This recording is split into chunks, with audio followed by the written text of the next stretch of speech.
Oh, God.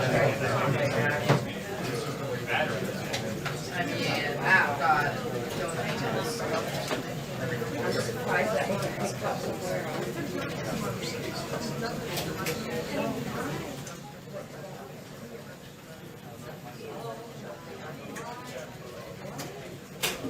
There she goes. There you go.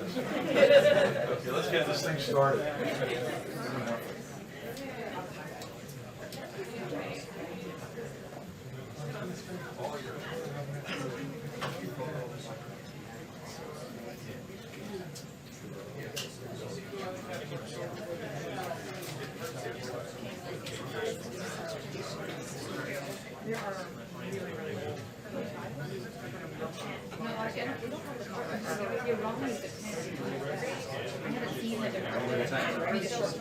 Good, good. And then there's story.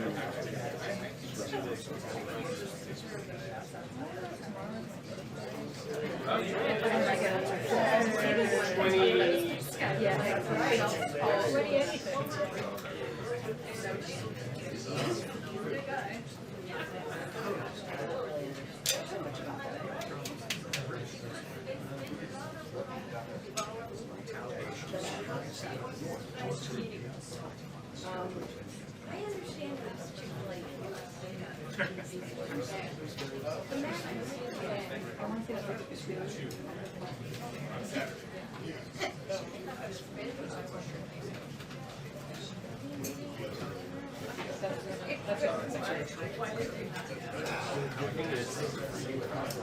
Right? You think that's it? Are you on air? Okay, you're going back here. I'm coming back here. Oh, okay. But I'm coming on Sunday. I have a second. Good day. So basically, I'm going to stay in the international file on Saturday. I'm writing all Deal with whatever.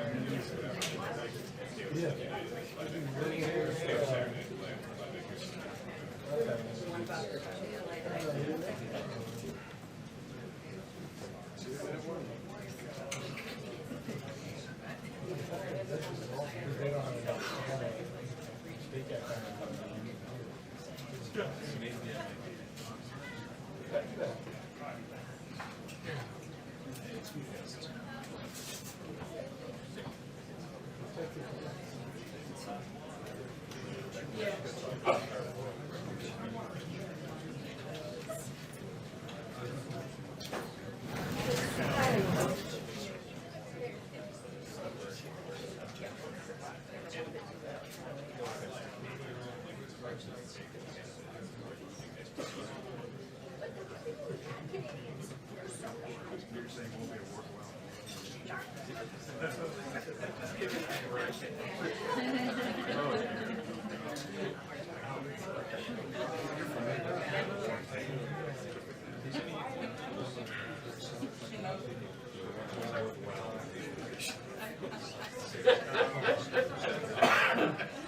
hilarious. Thank you.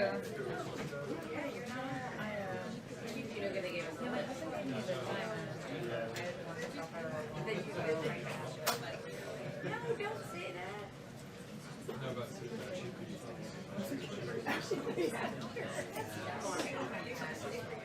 Andrew is still here. But if you look for Venus family,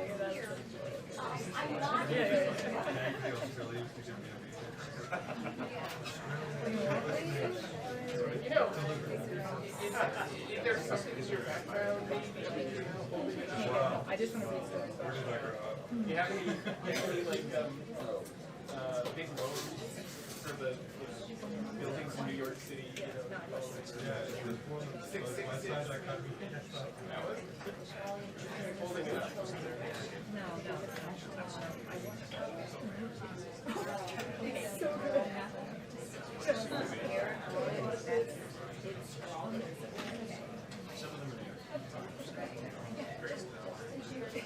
She is devastated. She was already. It's okay. Hello, everybody. I'm Larry Kudlow. So, some brief stuff on the G7 meeting in Charlevoix. My high school French pronunciation is going to good. Basically, the key points, number one, economic growth. The United States now has the fastest growing economy in the world, according to the OECD, or at least the fastest growing economy among the industrialized nations. Second, there will be trade discussions, as you might imagine. Third, there will be some important bilateral meetings. President Trump will be meeting with Prime Minister Trudeau and President Macron. Important bilaterals. And finally, I think one of the key points, of course, on the eve of the North Korean summit in Singapore, one of the key points will be shared security issues among the allies. And if I may, just perhaps because it's my favorite subject, the United States economy is growing. We're pushing through 3%. Some said it couldn't be done. It is being done, and we're proud of it. And I think President Trump's policies of lower taxes and major regulatory rollback are a key part of this issue. And I also think his role as probably the strongest trade reformer of the past 20 years, not only protect American interests, but to open up avenues of growth for our business and our workers, and frankly, to help open up world growth. The world trading system is a mess. It is broken down. And insofar as fairness and reciprocity and ultimately free trade, I think this is contributing to our economic growth and our confidence. A key point here on the economy is small business confidence, record high or nearly so, consumer sentiment, I guess best in 15 or 20 years at least. And of course, the jobs numbers have been superb. Recent article in the New York Times suggested nothing better could be written about the job performance. I loved reading that. And unemployment rates are down across the board. Really, we haven't seen such low unemployment in many, many decades for all categories, I might add. So I think the policies are working. And my great hope is that our friends at the G7 will take notice of these policies and work with us to extend and expand them so we can have a prosperous U.S. and world economy. So these will all come up at Charlevoix. Yes, ma'am. Thank you, Mr. Kudlow. Appreciate it. A couple of questions on trade with China, if I may. First, have you reached a deal to lift the ban on CTE as we've seen reported? And if so, what can you tell us about it? No decision has been reached by both sides as of now. And of course, I referred you to Wilbur Ross, Secretary of Commerce. But as of this moment, no decision has been reached by both sides. Secondly, in terms of your focus on China and tariffs on China, there seems to be a dual focus of this administration on lowering the trade deficit with China, but also on structural reform. How do you see the more important of those goals, and what are you doing to try to achieve the structural reform in particular? You know, they are absolutely related, integrated thoughts. In other words, the negotiations between the U.S. and China regarding trade will lower the trade deficit if it works out. There are no deals at the moment. But the way you do that, this is an important point. I'm not sure folks have sort of picked up on this, and I appreciate your question on this. This is not a government to government. This is not the Chinese government buying a bunch of natural gas and soybeans from America. This is about reducing tariff rates and non-tariff barriers that will permit the increase in U.S. export sales to China. That's the actual mechanism. And I don't think that's been a clear point. It's an economic point. That's how you do it. And that represents structural change, important structural change. Now, as you know, there are other issues here regarding technology transfers and theft of IP and so forth. But in terms of and if you do that, if you lower the tariff rates and if you lower the non-tariff barriers and you permit increase U.S. export sales. We are the most competitive economy in the world, so we will get that job done. Then the trade gap will probably fall. That's how that will work. Yes, please. Going into the meeting, the finance ministers meeting over the weekend, the French finance minister described this group as now the G6+1. Angela Merkel said there could be contentious discussions about trade. Are these alliances at a low point? And how does the U.S. plan to respond to these criticisms and concerns? Well, look, we're talking everything through. There may be disagreements. I regard this as much like a family quarrel. I'm always the optimist. I believe it can be worked out. But, you know, and I'm always hopeful on that point. This is a G7 meeting, and the presidents and heads of state will get together.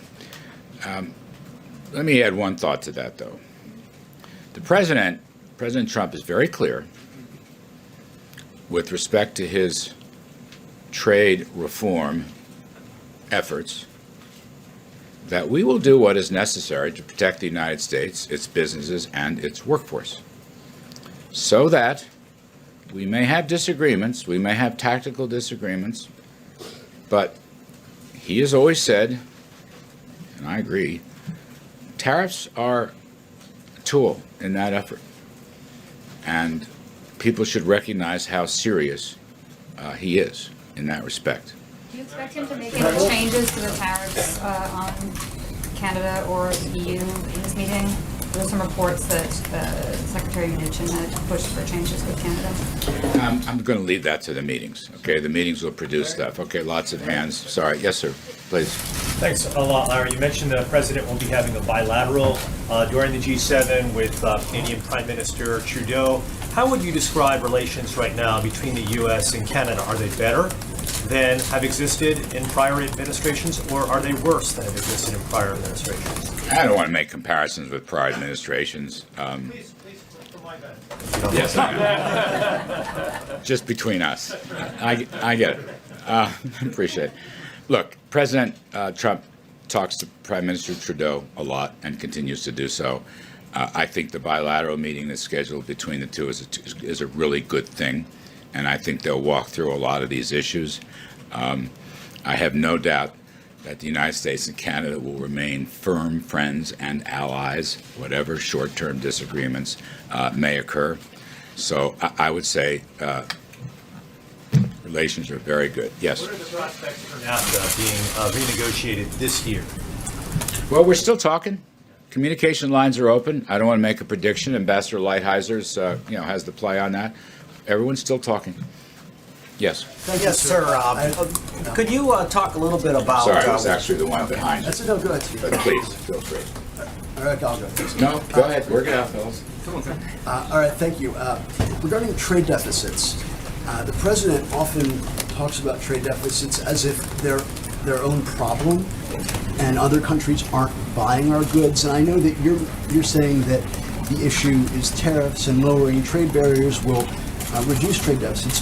What happens when the tariffs come down, the barriers come down, and the trade deficit doesn't go down? What happens then, sir?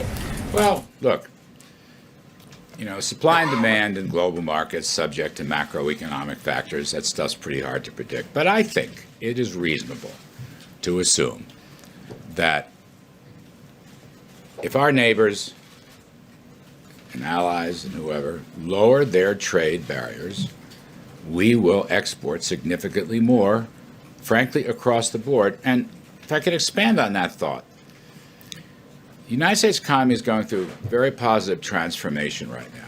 As I said earlier, lower tax rates, rollback of regulations, the war against business is over, the war against success is over, the war against energy is over.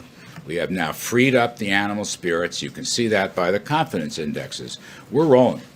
The U.S. economy is rolling. So if you give us a chance, foreign countries, we will fill that bill. We will increase export sales in a significant way. Now, I can't promise, nor would I predict, future trade gaps, but I'm saying it is bound to have a positive impact.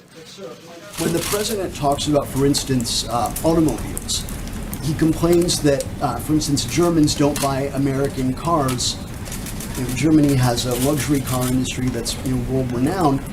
Why would they buy our own cars? That's supply and demand right there. It sounds often like the president's problem is that other countries aren't buying our goods, not that we're not able to sell them to other countries.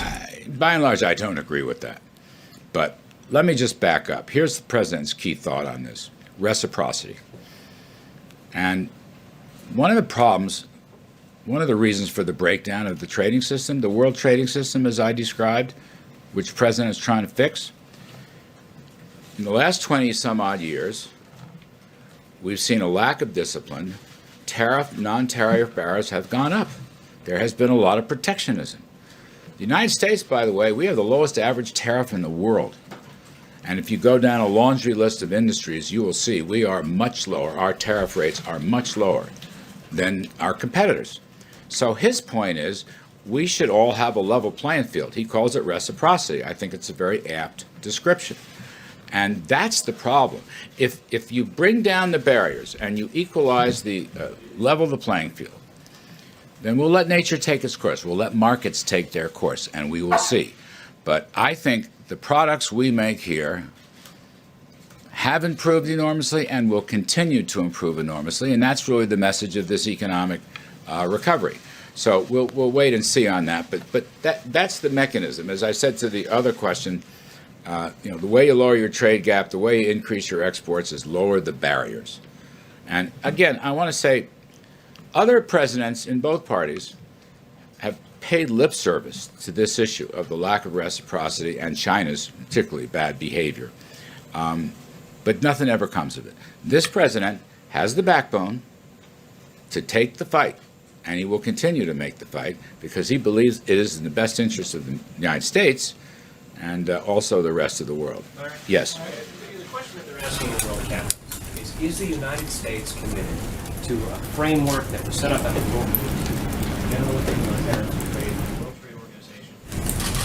Is President Trump backing away from GATT and the WTO? No. Look, let me be very clear. Important question. Don't blame Trump.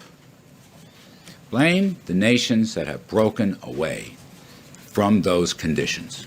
Very important point, all right? I'm not here at the podium to call out countries and individual names and so forth, but you know from our own work, Trump's trying to fix this broken system. It was a good system, I agree with you, and it lasted for a bunch of decades. But that system has been broken in the last 20 years plus. The World Trade Organization, for example, has become completely ineffectual. And even when it makes decisions, even in the rare moments when it makes decisions, important countries don't even abide by them. So you're right about that framework from the mid-1940s on. I think it worked beautifully. I think free world trade is a very good thing indeed, but it is broken. And President Trump is trying to fix it. And that's a key point. As I've said before, I think he's the strongest trade reformer in many decades. Yes. President France has said that it's possible that if these frameworks break down, it could lead to war. He said that. Well, I won't comment on what the president said. I will only say this. Each country has a responsibility to re-engage the world trading system. All right, we are making requests. The president would like other countries to deal with our requests. So far, they have not in any satisfactory way. That would help solve the problem, and hopefully this G7 meeting, which will take up trade in some considerable form, will move this along. Yes? In 2002, we went through the same thing with the Bush steel tariffs, and that was a disaster. Right? We ended up getting fined by the WTO, and we had to pull back those tariffs, which was 30%, not to 25%, 2 years early than they were supposed to expire. How is this different than that? Because the reaction from the world was the same. The EU, all our trading partners, same reaction, and there was a trade war. There was a trade war. Well, I don't think there was a trade war, but call it what you may. That's I don't think I think what we're engaged with here is trade disputes that need to be solved. But I'll come back to my point. No administration in either party has made this case in a full-throated, comprehensive way, as President Trump is now doing. I think that's the difference. Yes, yes, sir, I owe you. Yes, please. Thank you. Just since a lot of countries now are coming up with retaliatory tariffs and taking their cases to the WTO, will this administration respect the decisions that come out of the WTO? You know, the United States, the President said this many times, you know, we are bound by the national interest here more than anything else. All right? We're always interested in the World Trade Organization. Ambassador Lighthizer, in fact, has filed complaints in the WTO with respect to Chinese practices and the practices of other nations. So we're still working through the WTO.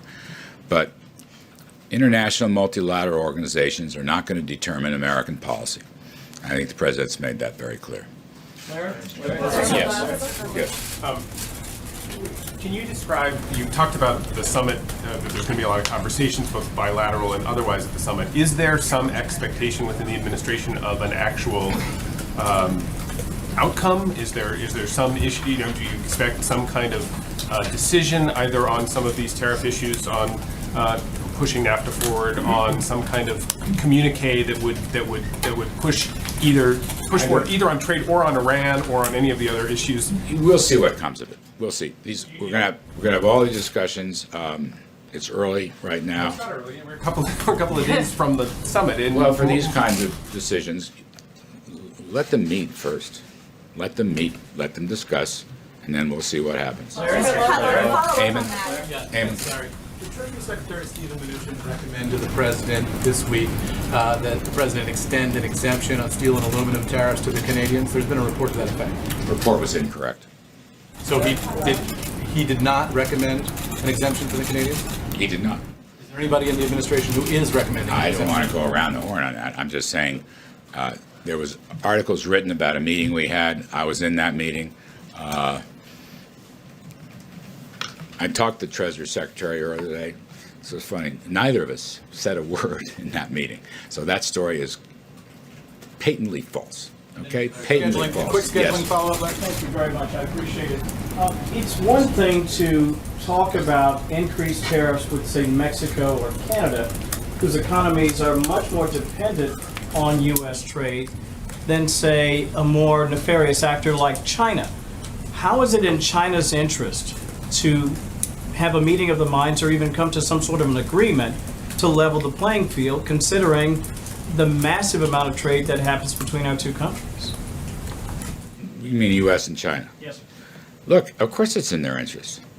I mean, they do a lot of business here. We They've done import a well lot.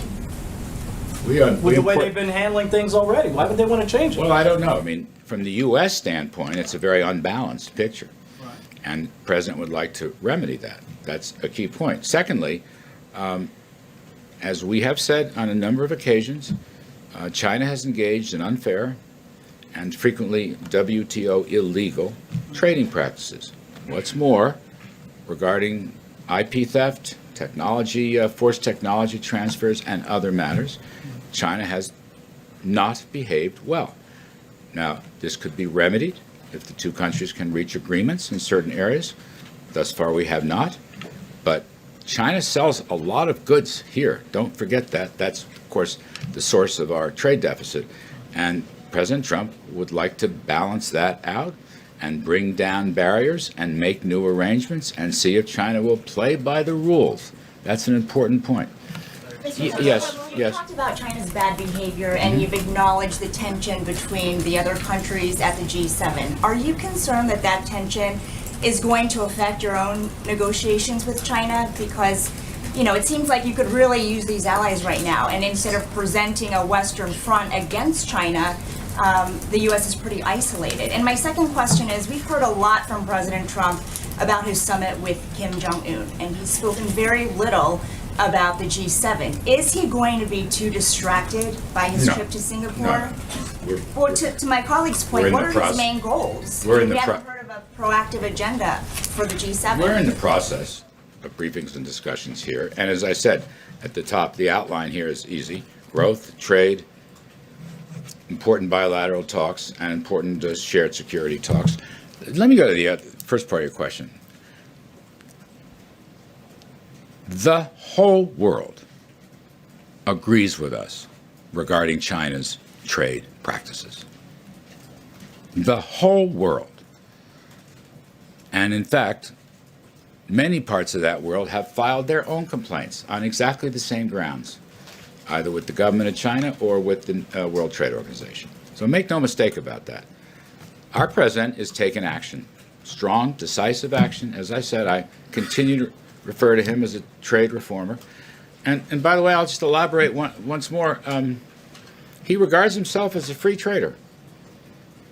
But until we can deal with these unfair practices and so forth, we will not have fair trade. Until we can have reciprocal relationships, we will not have free trade, we will not have fair trade.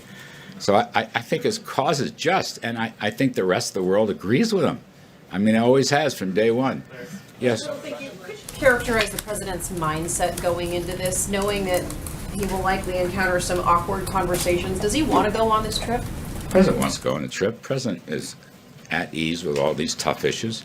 He's proven himself to be a leader on the world stage. And he's achieved great successes, I might add, in foreign policy. So I don't think there's any issue there at all.